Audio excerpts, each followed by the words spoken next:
Cuando contemplo el cielo, la luna y las estrellas, no puedo menos que pensar: ¿quién midió las aguas y los cielos con la palma de su mano? ¿Quién con 3 dedos juntó el polvo de la tierra y pesó con balanza los montes y las colinas? ¿Quién le enseñó o de quién recibió consejos para tan profundo entendimiento? De nadie. Solo Él. Él ordena al sol salir y pone un sello a las estrellas. Él creó la Osa, el Orión, las Pléyades y los lugares secretos de la expansión. Él hizo el principio y por Él todas las cosas fueron hechas. Y aún así entregó más. El Verbo se hizo carne y habitó entre nosotros, como la promesa y el cumplimiento, lo pleno y lo perfecto. Todas las cosas que hace son grandes, incalculables e incomprensibles. Él es el único merecedor de gloria y honra, el único a quien las estrellas, los sabios y los hombres se rinden a sus pies para adorar.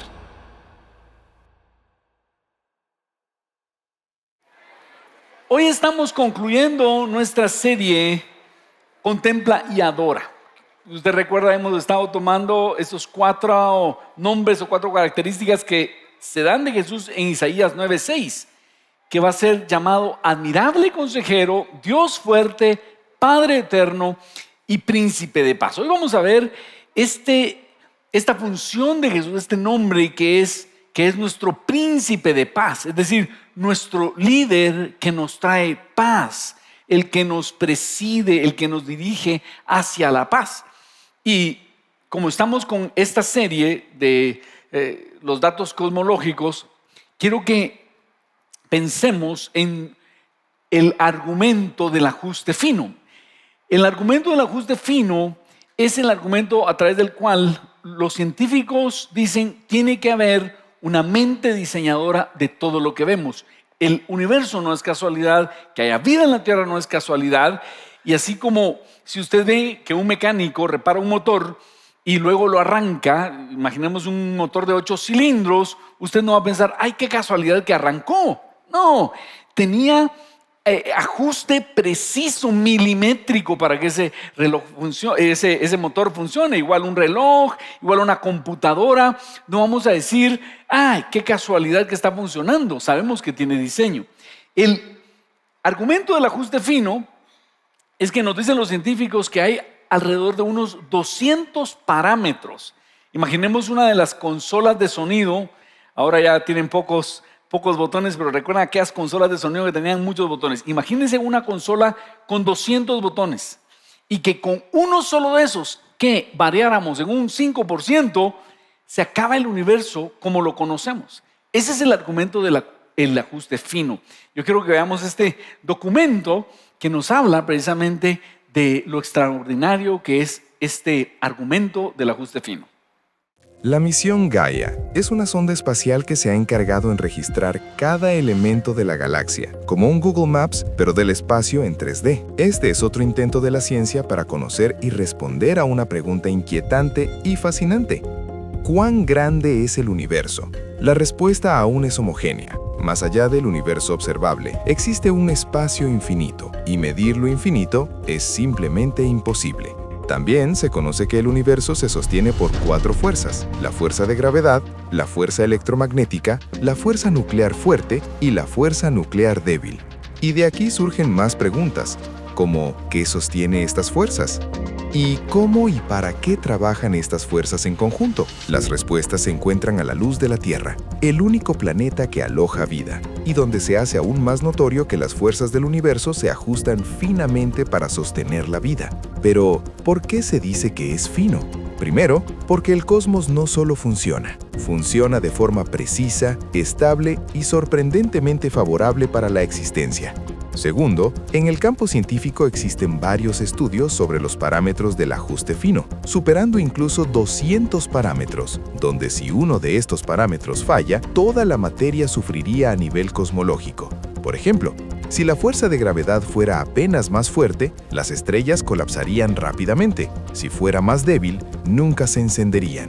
O si la fuerza nuclear fuerte sufre un cambio de 1%, impediría la formación del carbono u oxígeno. Entonces dejaría de existir la química. O las constantes del universo como la velocidad de la luz, constante gravitacional, constante de Planck, masa-energía de Planck, masa del electrón, protón, neutrón, constantes cosmológicas o la de Hubble, etc. Cada parámetro ha sido marcado a un valor y gama increíblemente preciso para permitir la vida. Si uno de esos valores, aún más pequeñas que una hebra de cabello, cambiase, ninguna vida física, interactiva, de cualquier tipo pudiera existir en ninguna parte. Existen 3 posibilidades que intentan responder a la elección por excelencia de este universo o cómo fue posible que el universo que habitamos exista. 1. Casualidad absoluta. Vivimos en el único universo con suerte. 2. Multiverso. Existen incontables universos y este, por azar, es habitable. 3. Diseño. Existe una causa inteligente que establece las condiciones para la vida. La tercera opción armoniza de manera natural con la revelación bíblica. Y aunque todo esto tiene implicaciones matemáticas, el ajuste fino no prueba o intenta probar a Dios matemáticamente, pero sí proporciona un indicio razonable y poderoso de que el universo responde más a un acto intencional que a un accidente cósmico. Un universo tan ordenado, tan preciso y tan hospitalario para la vida humana no es fruto de la nada, y el ajuste fino nos invita a reconocer que la existencia misma parece ser el resultado de un propósito.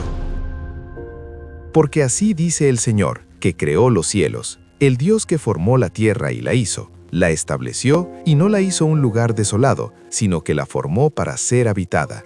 Yo soy el Señor y no hay ningún otro. Y en medio de todas esas fuerzas de la naturaleza, el tamaño del universo, que haya vida en la tierra, es ahí donde reconocemos a Jesús como el príncipe de paz. Porque en medio de todo eso el Señor aparece estabilizándolo todo. Ahora, hoy quiero proponerte 3 ideas para que tú y yo podamos recibir la paz de Jesús. Porque si Él es nuestro príncipe de paz, nosotros debemos estar con esa paz. Y para recibir la paz de Jesús necesito, en primer lugar, confiar en lugar de reclamarle. Esto es paz con Dios. Diga usted conmigo, confiar en lugar de reclamarle. No sé cómo te encuentras hoy, pero a veces estamos en medio de alguna tormenta, alguna situación difícil, y a veces quisiéramos reclamar al Señor y decirle, Padre, ¿qué pasa? Tengo 15 días de estar asistiendo a la iglesia y no me contestas. No, pero, ¿qué debemos hacer nosotros? Debemos confiar en Él. Veamos lo que dice Marcos 4:35. Es el relato cuando una tormenta asalta a Jesús y a sus discípulos, pero Él no pierde la compostura. Dice Marcos 4:35, al atardecer Jesús dijo a sus discípulos, crucemos al otro lado del lago. Así que dejaron a las multitudes y salieron con Jesús en la barca, aunque otras barcas los siguieron. Pronto se desató una tormenta feroz y olas violentas entraban en la barca, la cual empezó a llenarse de agua. Jesús estaba dormido en la parte posterior de la barca, con la cabeza recostada en una almohada. Los discípulos lo despertaron. Maestro, ¿no te importa que nos ahoguemos?, gritaron. Cuando Jesús se despertó, reprendió al viento y dijo a las olas, silencio, cálmense. De repente el viento se detuvo y hubo una gran calma. Cuando Él les preguntó, ¿por qué tienen miedo? ¿Todavía no tienen fe? Los discípulos estaban completamente aterrados. ¿Quién es este hombre?, se preguntaban unos a otros. Hasta el viento y las olas lo obedecen. Entonces, vemos cómo Jesús está en el pico de su popularidad. Toda la gente lo quiere ver, toda la gente lo quiere escuchar. Y entonces, después de un día de mucho trabajo, Jesús le dice a sus discípulos, vámonos en la barca, crucemos al otro lado del lago. Y dice que otras barcas lo siguieron. Es decir, Jesús estaba siendo asediado por la gente. Entonces Él decide tomarse una siesta. Vemos aquí una ilustración. Él decide tomarse una siesta y empieza a haber una tormenta. Y dice que el agua se entraba a la barca. Y Jesús decide seguir tomando su siesta. Creo que Él nos está dando aquí una gran enseñanza y es posible estar en paz en medio de una terrible tormenta, de una feroz tormenta, como nos dice esta versión. Fíjense que hace unos años estábamos en la casa y a eso de las 3 de la mañana hubo un temblor de esos que lo despiertan a uno. Y recuerdo que mi esposa empezó, Ronnie está temblando por ahí. Me levanto yo, la tele, y agarro la tele, los niños. Y en eso me doy cuenta que ella ni se movió de la cama. No sé si yo estoy por... Pero salimos al pasillo y aquel relajo.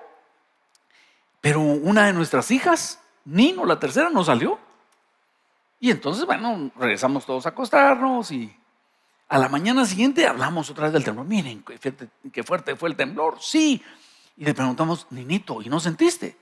Sí, yo sentí, dijo, pero estaba tan cansada que dije, bueno, si aquí llegué, hasta aquí llegué. Algo así está Jesús diciendo, no, una tormentita no me va a quitar a mí el sueño, hasta que los discípulos lo despiertan y le dicen, maestro, no te da cuidado que perecemos, nos estamos ahogando. Y Jesús se levanta, reprende las olas y le dicen, cálmense. Y el viento se calmó. Entonces, quiero decirte que si tú quieres tener la paz del Señor, debes confiar en Jesús en lugar de reclamarle, porque esa es la tentación nuestra, reclamar a Jesús. Pero ¿qué pasa? ¿Por qué me está pasando esto? Es mejor confiar. Pero lo importante es asegurarte de que Jesús vaya en tu barca. Eso es paz con Dios. Asegurarte de que Él está ahí contigo. Porque si Jesús está contigo, entonces vas a tener su paz. Mira cuál es la paz de Jesús. Juan 14:26. Y este sí te voy a invitar a que lo leamos juntos porque te va a edificar. Digamos todos, la paz os dejo, mi paz os doy. Yo no os la doy como el mundo la da. No se turbe vuestro corazón ni tenga miedo. Oiga, Jesús dice, yo no les voy a dar la paz como el mundo se las da. Porque, ¿cuál es nuestra expectativa de paz? Que todo esté tranquilo. Si me dijeran cuál sería la paz, tener suficiente dinero en el banco para no tener que trabajar. Que no haya ningún conflicto, que vivir en una ciudad donde no haya ni un asalto ni una situación difícil. Nosotros quisiéramos, para tener paz, quisiéramos tener situaciones ideales, pero Jesús dice no, ¿saben? Yo no les voy a dar la paz como el mundo se las da, como implicando, es más importante la paz que ustedes llevan dentro que la paz que pueda estar afuera. Por ejemplo, Juan 16:33, leamos también. Jesús dice, estas cosas os he hablado para que en mí tengáis paz. Digamos otra vez, estas cosas os he hablado para que en mí tengáis paz. En el mundo tendréis aflicción, pero confiad, yo he vencido al mundo. Si te das cuenta, Jesús dice, en mí van a tener ustedes paz. Mi pregunta es, ¿tienes esa paz? ¿Tienes paz con Dios? ¿Estás seguro de que Él es tu Padre? ¿Tienes una relación cercana? Como decíamos el domingo pasado, ¿conoces realmente a Dios? Les quiero contar que una de las cosas que más disfruto es escuchar los testimonios de cómo personas se encontraron con Jesús. Y recientemente escuché el testimonio de un muchacho que estaban muy malos pasos, tiene un momento traumático en su vida y se dedica a una religión y empieza a trabajar en esa religión, pero en eso se le ocurre la pregunta a raíz de un accidente que tuvo, ¿qué pasa si yo me muero? ¿Qué pasa si me muero? Entonces fue a hablar con los líderes de su religión, a preguntar, mire, ¿qué pasa si yo me muero? Y ninguno le dio una certeza. Y él se quedó con esa inquietud hasta que leyendo la Biblia llegó a Romanos capítulo 5, versículo 1, que dice, por lo tanto, ya que fuimos declarados justos a los ojos de Dios por medio de la fe, tenemos paz con Dios gracias a lo que Jesucristo, nuestro Señor, hizo por nosotros. Debido a nuestra fe, Cristo nos hizo entrar en ese lugar de privilegio inmerecido en el cual al cual ahora permanecemos y esperamos con confianza y alegría participar de la gloria de Dios. Dice la Escritura en Reina Valera, justificados pues por la fe, tenemos paz para con Dios. Hay una paz que viene cuando tú te encuentras con Dios, cuando tú sabes que aunque este cuerpo dejara de funcionar, tú vas a estar por siempre con Él. Esa es la primera porción de paz que debes recibir del Señor. Es paz con Dios. Pero mi pregunta para ti es, ¿has encontrado esa paz? ¿O acaso estás confiando en tus buenas obras? O si yo te preguntara, bueno, si de aquí en un tiempo te tocara morir, ¿a dónde irías? Y mucha gente responderá, mire, yo he sido buena persona, generalmente ayudo a otros, no soy tan malvado. Eso espero que cuente. Si estás confiando en tus obras para tener paz con Dios, estás perdido.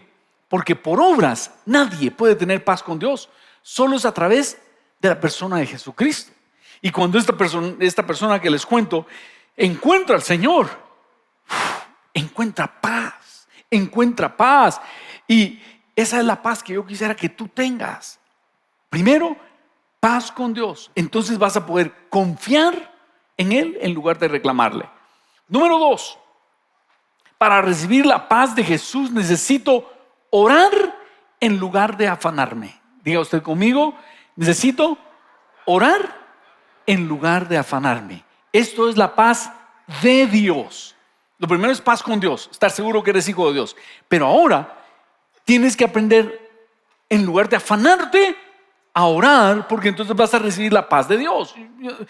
Yo sé que afanarnos es muy natural. No sé a quién les ha pasado que tenemos un problema y no se nos sale de la cabeza y uno empieza a pensar, pero ¿por qué me pasó esto?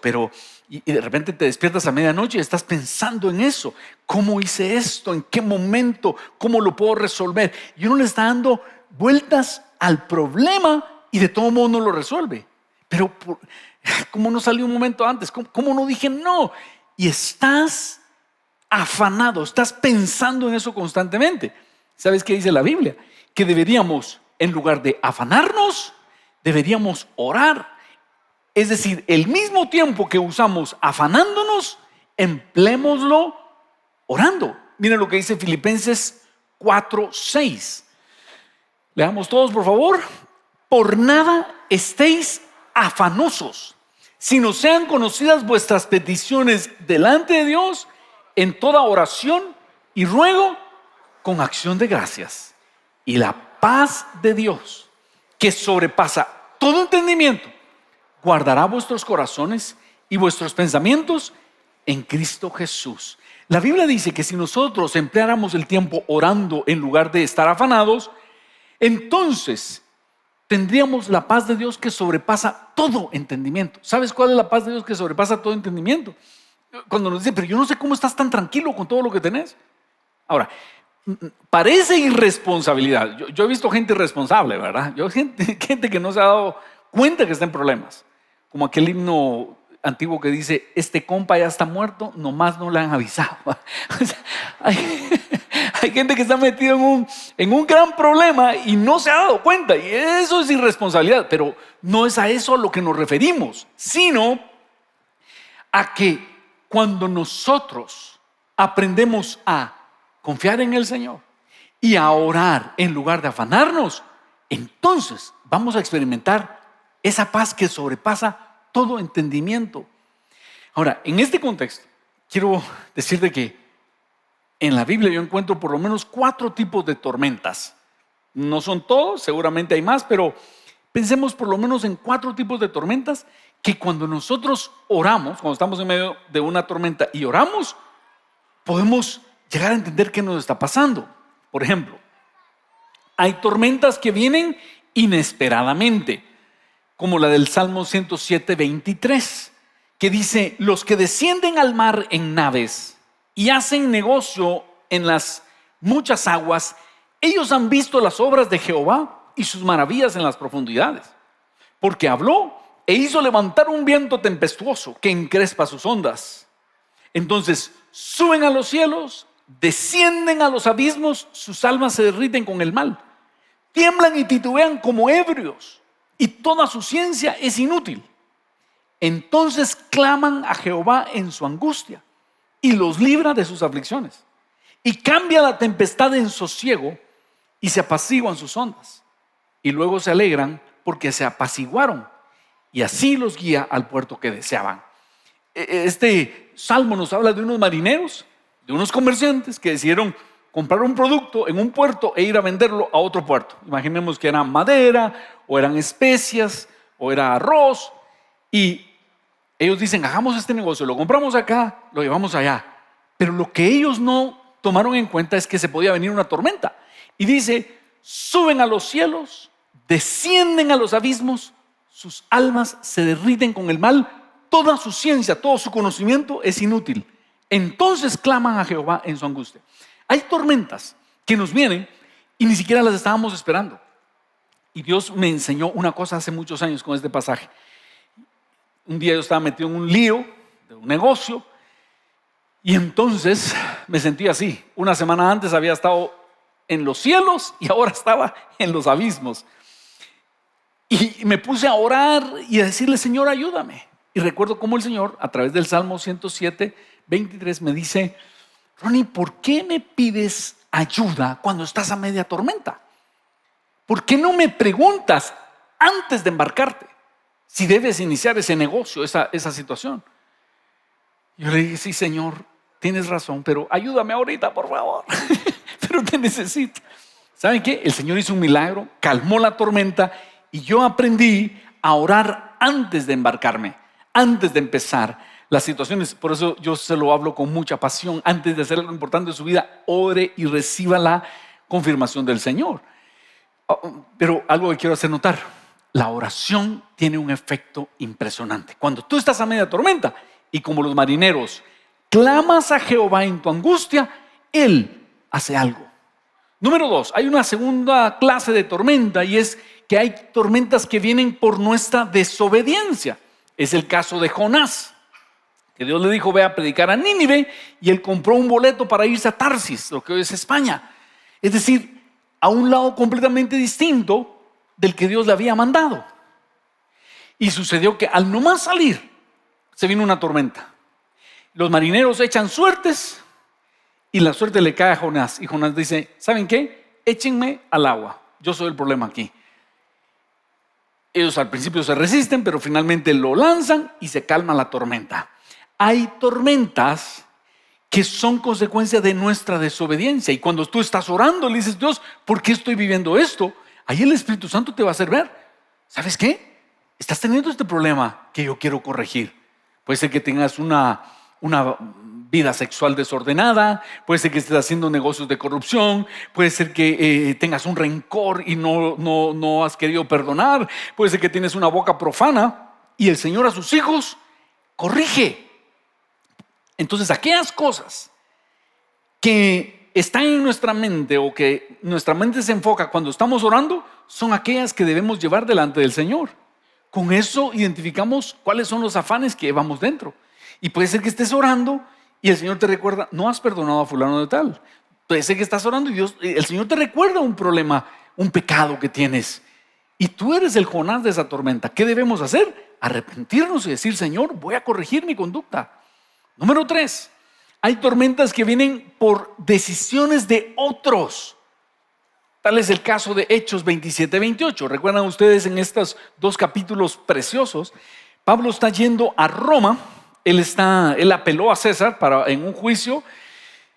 Y cuando van a subirse a cierta embarcación, Pablo le dice al centurión, que es el jefe de los soldados que lo lleva detenido a Roma, veo en mi espíritu que si nos subimos a este barco, habrá pérdida del barco y pérdida de la nave y de vidas. Se pierde la nave y se pierden vidas.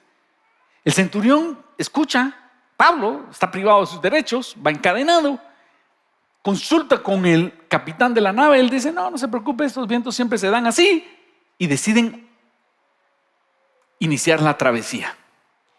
Al poco tiempo los toma un viento que se llama Euroclidón y pasan por 14 días arrastrados por el viento, pierden el control de la nave, pierden el deseo de vivir, muchos ya no están comiendo. Dice Pablo, Lucas que está escribiendo, habíamos perdido la esperanza de vivir. Y en eso escuché esto. El apóstol Pablo, el preso, el encadenado, se pone de pie y dice, señores, bueno les hubiera sido escucharme y no zarpar, solo para recibir este daño. Pero les tengo una noticia. Anoche estuvo conmigo el ángel de quien soy y a quien sirvo. Y me ha dicho que la nave se pierde, pero me ha concedido a los que navegan conmigo. Atención a esto. Pablo estuvo orando, estuvo clamando y finalmente viene la respuesta de Dios. ¿Sabes qué, Pablo? La nave se va a hundir, pero te concedo que no muera nadie. La oración cambia las cosas. Diga usted conmigo, la oración cambia las cosas.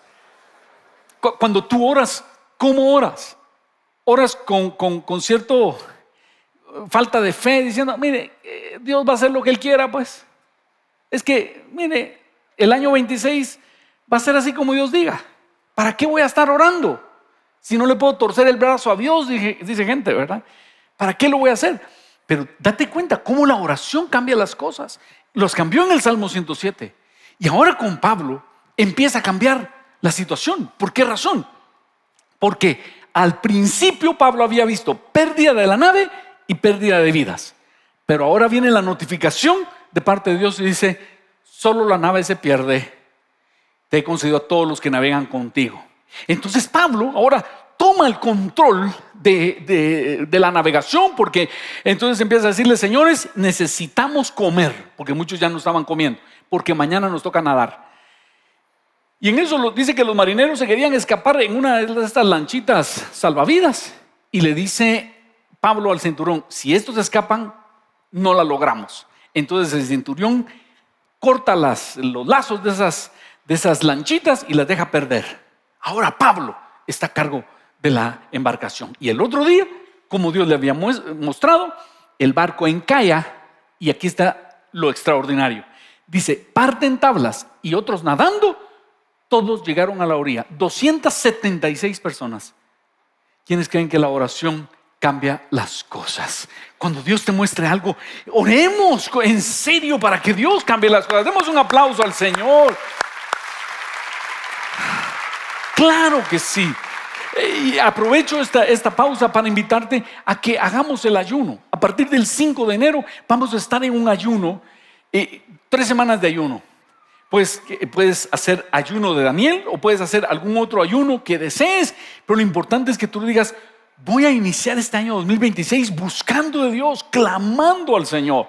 Yo recuerdo que Antulio Castillo hace unos años vino con nosotros con la idea, me dice, fíjate Ronnie, que en Atlanta hay un amigo que su iglesia empieza todos los años con un ayuno. Yo, y estaba pensando, si no quisieras que hiciéramos eso. Yo, no me interesa, gracias. Invítame a comer, no a un ayuno. Invítame a un churrasco, no a un ayuno. Y entonces Antulio, yo creo que deberíamos hacerlo. ¿Sabes qué? Yo lo voy a hacer. Y yo dije, no puede ser que Antulio sí lo haga y nosotros no. Y ese primer año empezamos con mucha reticencia, porque no le puedo decir otra cosa, ese año con ayuno. Y desde ese año vimos la mano de Dios. Y yo decidí, yo no vuelvo a empezar un año sin ayunar. Y por eso te invito ahora, ¿qué tal si hacemos un ayuno? ¿Qué tal si por 3 semanas buscamos del Señor orando para que Dios se manifieste en este año 2026? Porque si Dios puede escuchar a los marineros del Salmo 107, si Dios escuchó el clamor de Pablo en Hechos 27, Dios va a escuchar nuestro clamor. Amén. Dios va a escuchar nuestro clamor. Totalmente invitado, y después me invitas a comer. Yo te invito a un ayuno y ustedes me invitan a comer. ¿Qué les parece? No. Y número 4, hay un cuarto tipo de tormentas, y hay tormentas que vienen porque Dios desea enseñarnos algo. Hemos visto la primera, inesperadas. Las segundas, producto de mi desobediencia. Tercero, producto de las decisiones o de las malas decisiones de otros. Número 4, hay tormentas que Dios permite para enseñarme algo, que es la que acabamos de leer de Marcos 4:35, en donde Jesús nos enseña, yo creo, básicamente 2 cosas y no más. Pero pensemos en 2. 1, que se puede tener paz en medio de una tormenta. Te puedes dar una siesta en medio de una tormenta cuando tienes paz con Dios. Pero otra cosa, que tienes una autoridad que Dios te ha dado. Que tienes una autoridad que Dios te ha dado, porque Jesús se levanta y dice, tormenta, quieta. Y la tormenta se calma. ¿Y qué? si esa tormenta que estás pasando es porque Dios quiere enseñarte algo, que Dios quiere que descubras el poder de la oración, que Dios quiere que descubras algo que está guardado en ti. Hay tormentas que vienen porque Dios desea enseñarte algo. Y cuando oramos, Dios nos puede mostrar, Señor, esta tormenta, ¿qué es? Es un ataque del enemigo y tengo que tomar autoridad, yo tengo que corregir algo, Señor, tengo que orar más. No oré antes de este proyecto, ¿me puedes mostrar? ¿Y sabes qué sucede? Tanto más oramos, más fortaleza espiritual obtenemos. Al estar en comunión con Dios y adorando, adquirimos una fortaleza interna para enfrentar esos momentos difíciles. Por ejemplo, Jesús ora con agonía en Getsemaní, pero frente a sus acusadores demuestra una fortaleza extraordinaria. Vas a encontrar fortaleza espiritual en la oración. Y número 3, hemos hablado de, primero, establecer la paz con Dios, que es cuando nosotros nos aseguramos de que tenemos esa comunión con el Señor. Número 2, necesitamos orar en lugar de afanarnos. Eso quiere decir que en lugar de estar preocupado y ansioso, mejor dedico ese tiempo a orar y recibo la paz de Dios que sobrepasa todo entendimiento. Y número 3, para recibir la paz de Jesús es necesario alabar en lugar de desesperarme. Eso es tener paz con otros. Diga usted conmigo, alabar en lugar de desesperarme. ¿Qué sucede cuando estás en medio de una situación complicada? ¿Sabes qué hacemos los hijos del Señor? Alabamos. Simplemente decimos, Señor, levanto un aleluya. En medio de los ataques del enemigo, yo levanto un aleluya. Eso mueve la mano de Dios como tú no te imaginas. Por ejemplo, en Hechos 16:25, Pablo y Silas han sido capturados. ¿Por qué? Porque en un momento de fe liberaron a una jovencita que tenía un espíritu de adivinación. Entonces los dueños los acusaron ante las autoridades y los toman, los azotan. Solo imagínate recibir 39 latigazos por esbirros romanos. Eso ha sido una tortura horrible. Y los ponen en el calabozo de más adentro. En ciudades sin drenajes, el calabozo de más adentro era el más maloliente de todos. Y dice Hechos 16:25, pero a medianoche, orando Pablo y Silas, cantaban himnos a Dios y los presos los oían. Esto es, estaban alabando al Señor. Y dice, los presos los oían. Yo creo que esa observación es para decir qué contraintuitivo era esto, era contra su naturaleza, adorando a Dios cuando estaban presos con las espaldas azotadas. Entonces sobrevino de repente un gran terremoto, de tal manera que los cimientos de la cárcel se sacudían y al instante abrieron todas las puertas, y las cadenas de todos se soltaron. Despertando el carcelero y viendo abiertas las puertas de la cárcel, sacó la espada y se iba a matar, pensando que los presos habían huido. Mas Pablo clamó a gran voz diciendo, no te hagas ningún mal, pues todos estamos aquí. Él entonces, pidiendo luz, se precipitó adentro y temblando se postró a los pies de Pablo y de Silas y sacándolos les dijo, señores, ¿qué debo hacer para ser salvo? Ellos dijeron, cree en el Señor Jesucristo y serás salvo tú y tu casa. Luego continúa el relato diciendo que él se bautizó a la medianoche, a las 3 de la mañana, se bautiza con toda su familia. Mira lo que sucede cuando nosotros decidimos alabar al Señor. Pablo y Silas, en lugar de estar desesperados, dijeron, vamos a alabar al Señor. Y no te quepa duda que cuando tú y yo estamos adorando al Señor, algo está pasando en el mundo espiritual. ¿Quiénes lo creen? Por eso cuando estemos cantando aquí, no estamos rellenando el tiempo, estamos adorando al Señor. Hace un momento cantábamos, levanto un aleluya cuando veo al enemigo en contra de mí. Y si tú lo haces, te vas a sorprender de cómo Dios trae paz, pero también trae una solución a través de ese caos. Viene el terremoto y vean ustedes, por eso digo que esto es paz con otros. Cuando sucede el terremoto, para ellos era evidente que había sido a raíz de la adoración de Pablo y Silas, porque La primera reacción del carcelero fue querer quitarse la vida. ¿Qué hubieras hecho tú? ¿Qué hubiera hecho yo? Puede ser que en la carne yo hubiera dicho qué bien, que se haga daño, ¿verdad? Que pague todo lo que me hizo. Pero Pablo tiene una paz interna que se traduce en paz con otros y le grita: no te hagas daño. Aquí hemos venido a salvar vidas, no a condenarlas. No te hagas ningún mal, pues todos estamos aquí. Y les dijo a los demás: quietos. Y todos le obedecieron a Pablo. Y entonces él llega y les dice: señores, ¿qué debo hacer para ser salvo? Y ellos le dijeron: cree en el Señor Jesucristo y serás salvo tú y tu casa. Cuando tú y yo adoramos al Señor, milagros acontecen. Pero quisiera hacerte esta pregunta: ¿has entregado tu corazón a Cristo Jesús? ¿Tienes esa paz de Dios dentro de ti? Porque es creyendo en el Señor Jesucristo como tu Señor y Salvador que tú eres salvo. No solo tú, sino toda tu casa. Y mi pregunta para ti es: ¿en quién está tu confianza? ¿En quién está tu confianza? Es necesario que tú te asegures de haber puesto toda tu confianza en el Señor Jesucristo.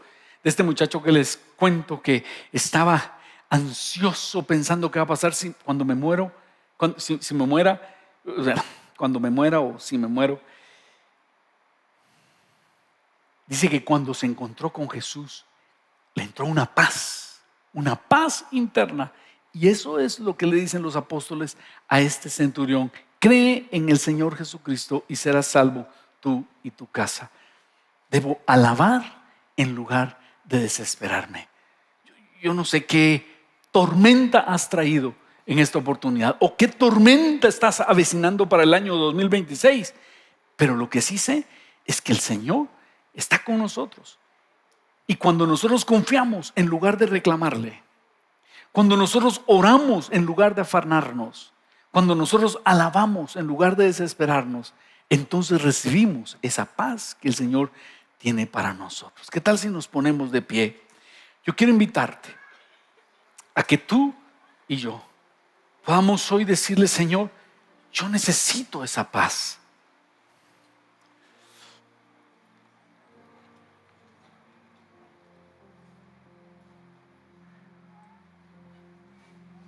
No sé qué tormenta estás enfrentando, pero lo que sí sé es que Jesús puede traer paz a tu corazón. Y quisiera invitarte, si tú aún no has puesto toda tu confianza en Jesús para la salvación de tu alma, que tú le puedas decir: Jesús, yo necesito tener paz con Dios. Necesito pedirte que tu sangre preciosa borre mis maldades y que me adoptes en la familia espiritual. Yo quiero tener paz con Dios para luego experimentar la paz de Dios, esa paz que sobrepasa todo entendimiento.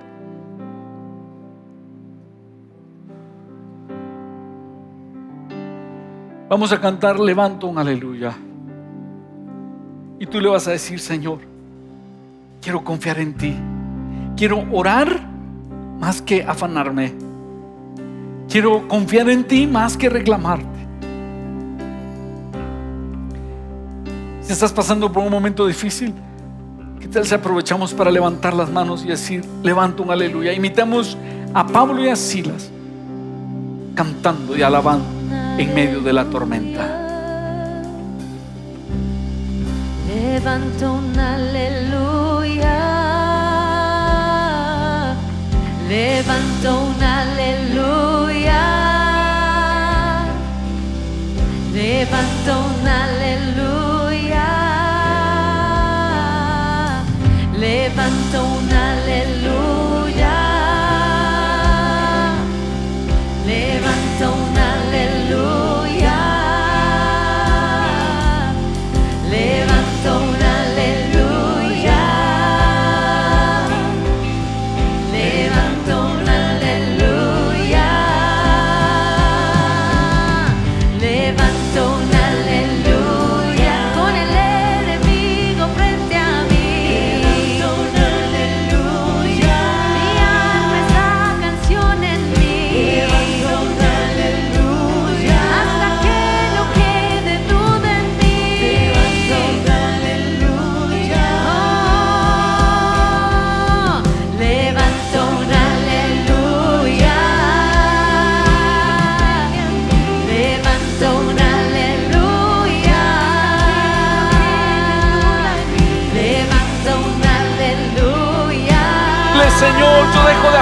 rendirme y empiezo a confiar en ti, Levanto un Señor.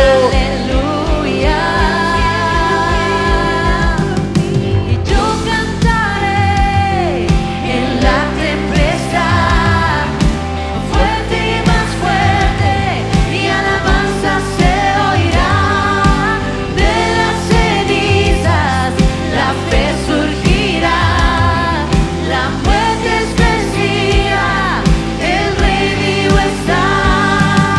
Y yo cantaré en la tempestad, fuerte y más fuerte, mi alabanza se oirá.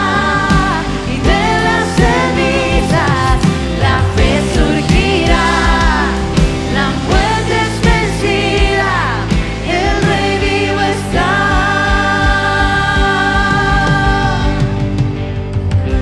Un aleluya. Dile, Señor, confío en ti. En medio de la tormenta yo confío en ti. Levanta tus manos y dile, Señor, pongo mi entera confianza solo en ti, Señor. Como los marineros del Salmo 107, clamamos a ti, Señor. Como Pablo por 14 días, arrastrados por ese viento, hoy clamamos a ti.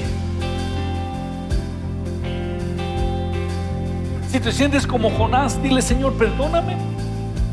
Abandono mis pecados y empiezo a vivir para ti.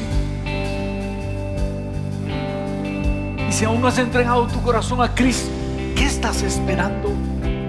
Si quisieras hoy rendir tu corazón a Jesús, repite conmigo esta oración y dile, Señor Jesús, yo pongo en ti toda mi confianza para la salvación. Con tu sangre preciosa, valiosa, borra mis pecados y ven a vivir a mi corazón. Adóptame en tu familia espiritual. Quiero sentirme hijo, hija de Dios. Te recibo, Jesús, como mi único y suficiente Salvador, y recibo tu paz. Ahí donde estás, dile, Señor, yo recibo tu paz. Esa paz que sobrepasa todo entendimiento. No es irresponsabilidad, recibo tu paz, sabiendo que tú vas a actuar a mi favor.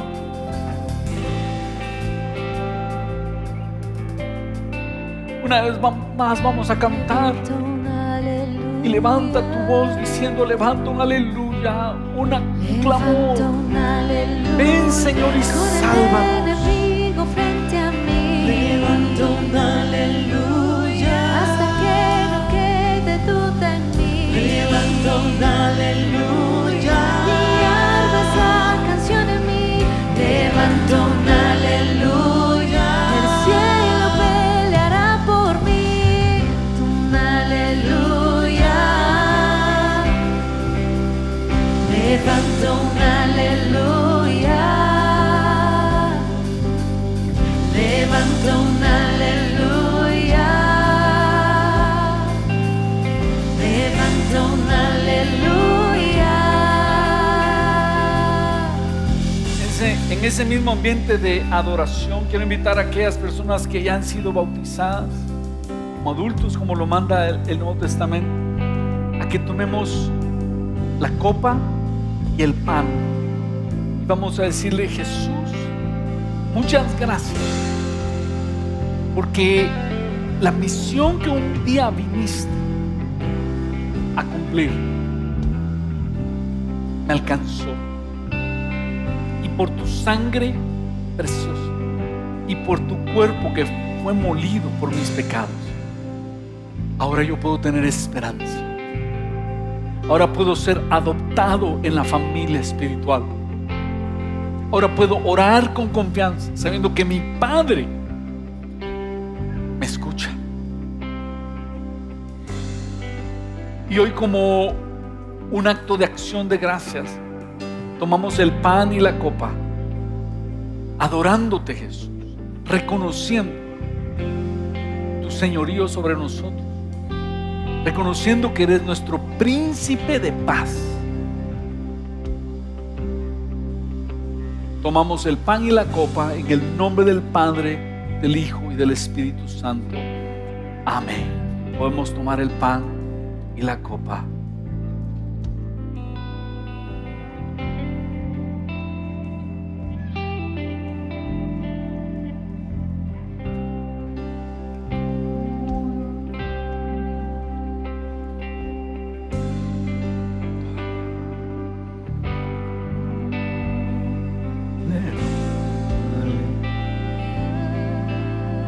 Sigamos adorando al Señor, diciendo: levanta un aleluya.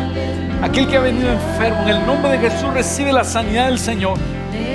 Y esa tormenta que estás enfrentando, en el nombre de Jesús le decimos: cálmate. Levanto un aleluya. Hasta que no quede duda en mí. Levanto un aleluya.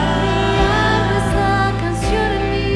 Levanto un aleluya. El cielo peleará por mí. Levanto un aleluya. Con el enemigo frente a mí. Levanto un aleluya. Hasta que no quede duda en mí. Levanto un aleluya. Mi alma esa canción en mí.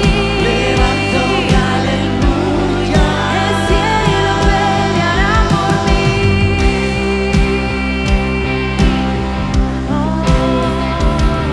Levanto un aleluya. Levanto un aleluya. Levanto un Quiero hacer una aleluya. observación más de este pasaje. Cuando el carcelero vio que había sucedido el terremoto y las puertas estaban abiertas, pensó en quitarse la vida, porque si un preso escapaba, él lo pagaba con su vida. Pero el Señor le dijo: no, tengo planes para ti. Si tú has estado batallando con pensamientos de suicidio, eso no vienen del Señor, vienen del enemigo. Y el Señor hoy te dice: yo tengo planes para ti. Esa tormenta va a pasar en el nombre de Jesús. Dios tiene planes para ti. Esa tormenta va a pasar y vas a testificar de la obra de Dios en tu vida. Oh, hay milagros aconteciendo esta mañana. En el nombre de Jesús, recibe la paz que sobrepasa todo entendimiento. Guarda tu corazón y tus pensamientos en Cristo Jesús.